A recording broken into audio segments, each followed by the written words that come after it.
The American trucking industry has worked with the Trump administration to overcome unexpected barriers amidst the virus crisis. One America's Chanel Rion has that story from Washington. Though the economy may be shut down in America today, the nation's truckers keep trucking, delivering goods, food, and medical supplies to a nation paralyzed in crisis.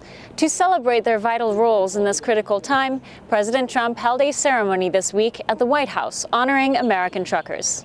American truckers are the foot soldiers who are really carrying us to victory. One American News caught up with CEO and chairman of the American Trucking Associations, Chris Spear, who was in attendance. Our drivers, particularly 3.5 million across the country, they don't have the luxury of staying at home and telecommuting. Their home is on the road and doing what they do every day. If you see a driver, thank them. It just goes such a long way when you know that you're appreciated. They work long hours, they work hard.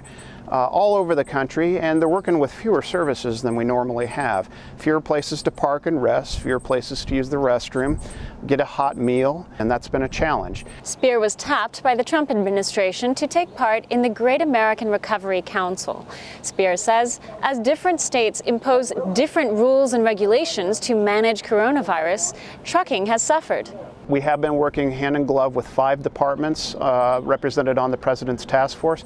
They have been instrumental. Spear says vital to the success of an uninterrupted trucking system was the DHS's quick decision to designate trucking an essential service alongside medical, emergency responders, law enforcement, and media.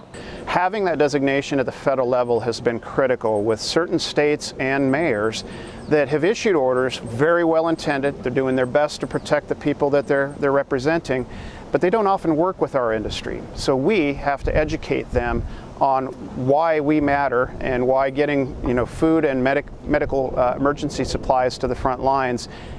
We have to be sure that there are fewer roadblocks to getting that to our end customers. So we've worked really hard with this President and task force to do that, and it's been a great partnership.